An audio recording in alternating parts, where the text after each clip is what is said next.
दोस्तों, अगर आप YouTube से पेमेंट रिसीव करते हैं या फिर Google एडसेंस के किसी दूसरे प्रोडक्ट के थ्रू पेमेंट्स रिसीव करते हैं तो आपके अकाउंट में एक काइंड ऑफ अलर्ट मैसेज जरूर आया होगा और ईमेल भी आया होगा जिसमें आपको बताया जा रहा है कि एक टैक्स इन्फो फॉर्म फिलअप करना है, नहीं तो आपके अकाउंट से जो भी पेमेंट्स आएंगी उसमें 24% टैक्स के रूप में काट लिए जाएंगे। तो आज के इस वीडियो में मैं आप सभी के साथ एकदम से live A to Z guide share करने वाला हूं कि कैसे आपको उस फॉर्म को फिलअप करना है। इसके साथ ही साथ मैं आपको एक्सप्लेन भी करूंगा कि किस बात का क्या मतलब है।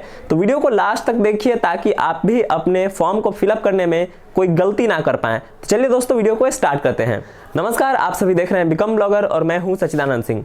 दोस्तों, एक एक करके इन सारी चीज़ों पे बात करेंगे ही, लेकिन उससे पहले आप सभी से रिक्वेस्ट होगा कि अगर आप पहली बार चैनल पे आए हैं तो चैनल को सब्सक्राइब करके जाइए। साथ ही वीडियो को अभी के अभी लाइक कर दीजिए क्योंकि आने वाली जो भी वीडियोज़ हैं वो काफ़ी इंटरेस्टिंग होने वाली हैं। बाकी आपको ब्लॉगिंग और डिजिटल मार्केटिंग से जुड़ी बहुत सारी इन्फॉर्मेशन इस चैनल पर मिलती रहती है।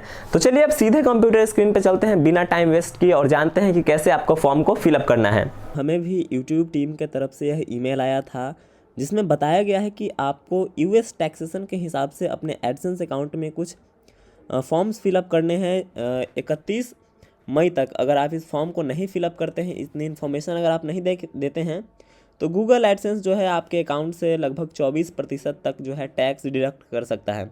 तो आइए जानते हैं कि आखिर इस एडसेंस में जो इशू आ रहा है, एडसेंस में आप सभी को भी इस तरह का नोटिफिकेशन आ गया होगा, इसको कैसे रिजॉल्व करना है और किस तरह से इन्फॉर्मेशन डालनी है।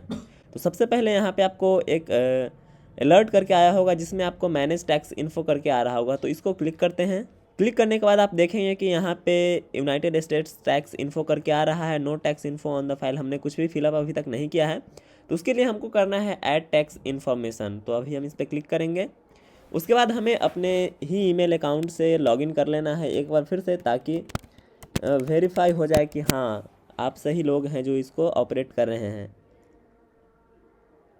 तो लॉगिन करने के बाद हमारे सामने एक फॉर्म खुल के आएगा, जैसे कि सीधा सीधा पूछा जा रहा है कि आप जो है एक इंडिविजुअल है या फिर नॉन इंडिविजुअल है, मतलब कंपनी है, कुछ और भी है। तो हम लोग इंडिविजुअल अकाउंट चलाते हैं तो इंडिविजुअल सेलेक्ट करके नेक्स्ट करना है।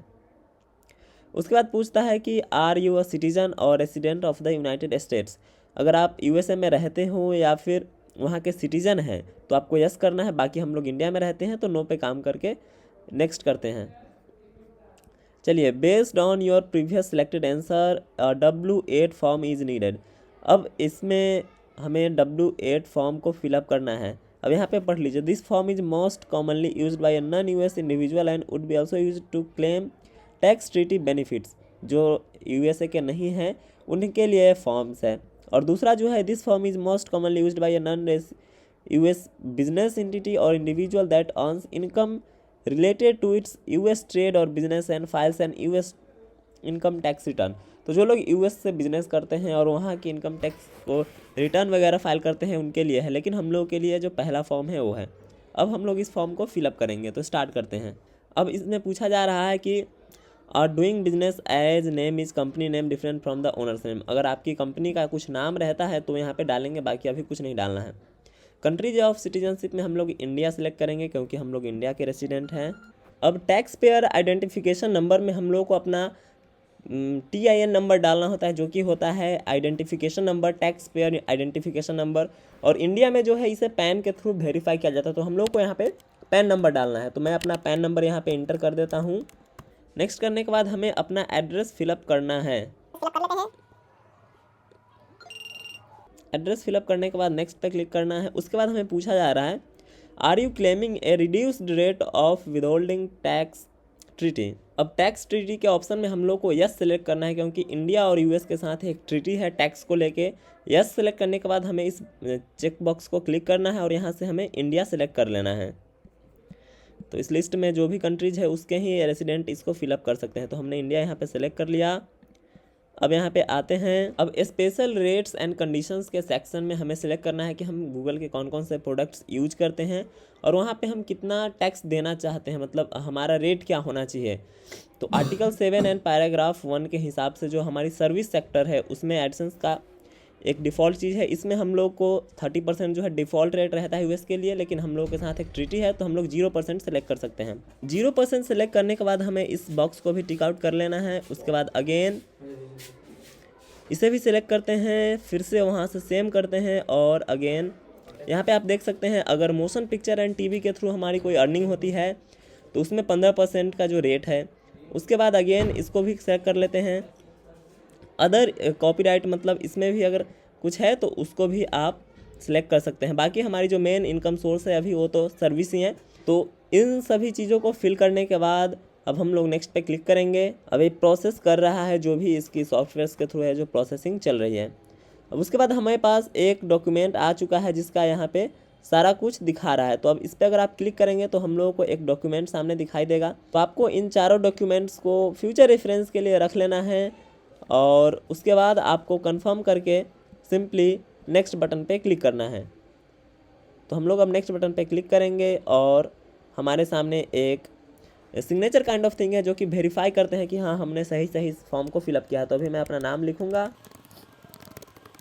अगला जो ऑप्शन आता है वो है activities and services performed in USA and affidavit. तो जो पहला सेक्शन है इसमें तो हम लोगों को नो करना है, चूँकि हम लोग जो है अपना जो कारोबार है वो यूएस के बाहर करते हैं, चाहे लेबर के हिसाब से हो, कैपिटल के हिसाब से। अगर आप इसको पढ़ेंगे तो इसमें आप समझ जाएंगे कि परफॉर्म्ड सोनली आउटसाइड द यूएसए। तो हम लोग को इसको नो करना है और इसको सिलेक्ट कर लेना है। उसके बाद स्टेटस चेंज में जब हम लोगों को ऑप्शन दिया जाता है कि आपने ऐसे अकाउंट के लिए इस फॉर्म को फिल किया है जो अभी तक पेमेंट रिसीव नहीं किया है, या फिर आप ऐसे अकाउंट के लिए फिल कर रहे हैं जिस पे पेमेंट पहले से भी आ रहा था और आपको जो है सब चीज़ें चेंज करनी है। तो हम लोग जो है पहले से भी पेमेंट रिसीव कर रहे हैं इस अकाउंट पे, तो इसको सिलेक्ट करेंगे, इसको चेक मार्क करेंगे और फिर कर देंगे सबमिट। सबमिट पे क्लिक करते ही हमारे सामने फ्लैश हो जाएगा कि हमने जो पूरा का पूरा जो फॉर्म है उसको हमने सक्सेसफुली और बेहतरीन तरीके से फिलअप कर लिया है। तो आपको भी इसी तरीके से पूरा का पूरा फॉर्म फिलअप करना है। बाकी आपके भी केस में सारी चीज़ें लगभग सेम ही होने वाली है। बाकी आपके नाम, एड्रेस, ईमेल आईडी, इन सभी चीज़ों में ही एक छोटा मोटा अंतर आएगा। तो जैसा कि आप देख सकते हैं हमारे सामने अप्रूव्ड स्टेटस के साथ यह फॉर्म दिख रहा है, मतलब कि हमने सक्सेसफुली इसको ठीक ढंग से फिलअप कर लिया है। दोस्तों वीडियो देखने के बाद उम्मीद करते हैं कि आप यह समझ गए होंगे कि कैसे इस फॉर्म को फिलअप करना था ताकि आपकी भी कोई इन्फॉर्मेशन गलत ना फिल हो जाए, और आपको कैसे इस टैक्स फॉर्म को फिल करके सक्सेसफुली अप्रूव कराना था। तो चलिए मिलते हैं अगले वीडियो में, तब तक के लिए आप सभी का बहुत बहुत धन्यवाद।